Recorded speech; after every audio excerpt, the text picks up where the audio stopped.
first they decided, okay, American Revolution, that period, Boston, and next was, okay, wilderness, because we won't have all the nice European old architecture of previous cities, so maybe in America, in that new land, the set pieces are not architecture, they're in the wild, so like a waterfall or a cliff or a big tree or something. If you look at previous games, most of the crowd were basically rivers of people, if you want to. We call it crowd flow. So basically it's just a mass amount of people just walking down the street, basically.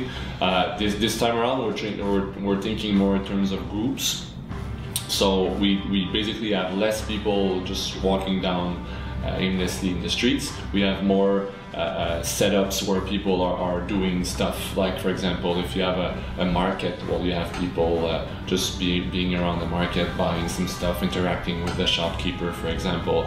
Or if you're down the street near a pub, you might have a group of people drinking and socializing outside the pub. So that's the sort of approach that we want, and instead of blending with people walking down the street, we also have that, but you will be able just to blend with these people. So you might join the group and just start talking, so then the guards won't be able to see you. So that's the new, also blends in with the new stealth approach that we have. The new controls on AC3, if you just hold the right trigger without the A button like before, you perform what we call safe free running. So you will jump from object to object, but we will never let you fall off if there was nothing to jump on.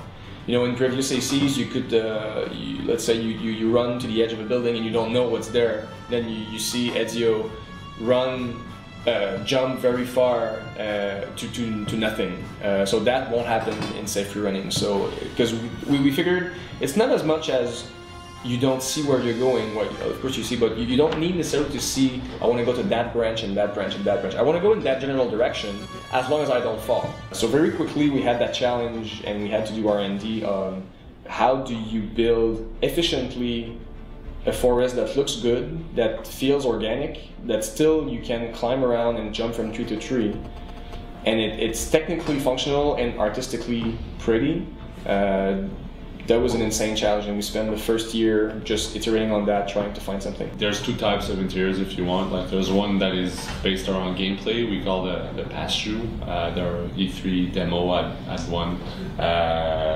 So basically it's just we use them as chase breakers, basically. So you just break the chase with the guards to have, and we thought it would be cool to have a glimpse of the interiors of without necessarily like being able to open every door and every window in the game, because obviously we have memory budgets and so on, but just to have a little glimpse of the interior that's going on.